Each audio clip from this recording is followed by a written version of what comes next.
जब देश की सेना दुश्मनों से लड़ रही होती है तब कुछ संसद में बयानबाजी कर रहे होते हैं और उन्हीं बयानों में बार बार गूंजता है एक नाम, राहुल गांधी।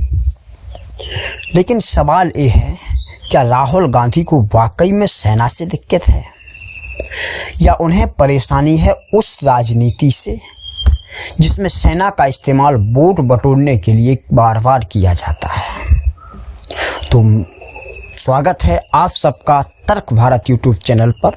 अगर आप इस चैनल पर नए हैं तो चैनल को सब्सक्राइब कर देना, वीडियो को लाइक कर देना और बेल आइकन को दबा देना, जिससे आने वाली वीडियोज आपको मिलती रहे, क्योंकि मैं अक्सर इन्हीं मुद्दों पर लगातार वीडियो बनाता रहता हूं और तर्क के साथ बात को पेश करता हूं। कोई पक्षपात नहीं, कोई किसी से लेना देना नहीं, सिर्फ तर्क सामने रखना है और उसका पक्ष विपक्ष दोनों तरीके के विश्लेषण को करना हमारा काम है। तो मैं रूप सिंह परिहार, शुरू करते हैं आज का वीडियो। तो राहुल गांधी के कुछ बयान सामने आए हैं, उनसे देशद्रोह या असहमति की कुछ झलक मिलती है, वो भी देखते हैं और उनके पीछे इसका मकसद क्या है वो भी देखते हैं। 2016 में जब सर्जिकल स्ट्राइक हुआ, इसके बाद राहुल का बयान आया कि मोदी सरकार सैनिकों के खून की दलाली कर रही है। इसके बाद यहीं पर नई चीज़ें रुकी। जब 2019 में एयर स्ट्राइक भारत ने की, उस पर भी राहुल गांधी ने कहा कि सबूत दो। 2022 में अग्निपथ योजना लेके आई गई, तो अग्निपथ योजना पर भी राहुल गांधी बोले कि ये योजना देशभक्ति नहीं, राष्ट्र विरोधी है। तो इस प्रकार के जो बयानबाजी राहुल गांधी कर रहे हैं, क्या ये सही है?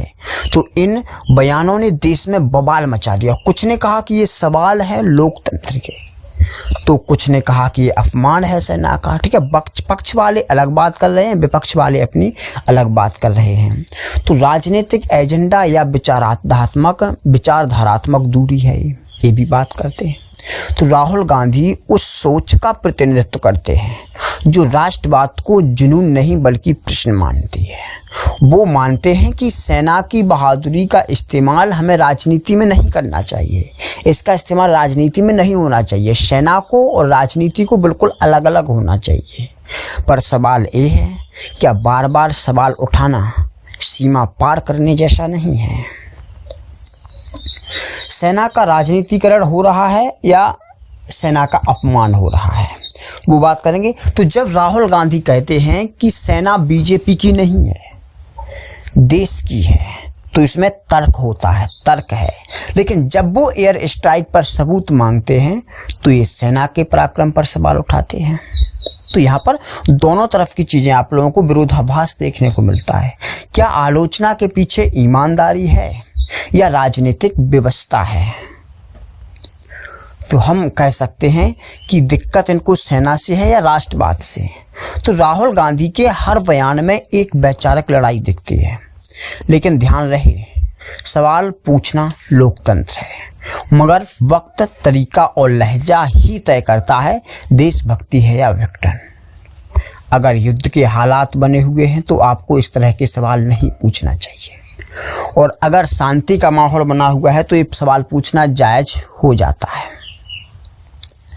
अब सवाल आप लोगों से है, क्या राहुल गांधी देश की सेना का अपमान करते हैं या क्या वो सत्ता के राष्ट्रवाद को चुनौती दे रहे हैं? अपनी राय नीचे कमेंट में जरूर बताएं और ऐसे ही तर्क प्रधान विश्लेषण के लिए सब्सक्राइब करें तर्क भारत।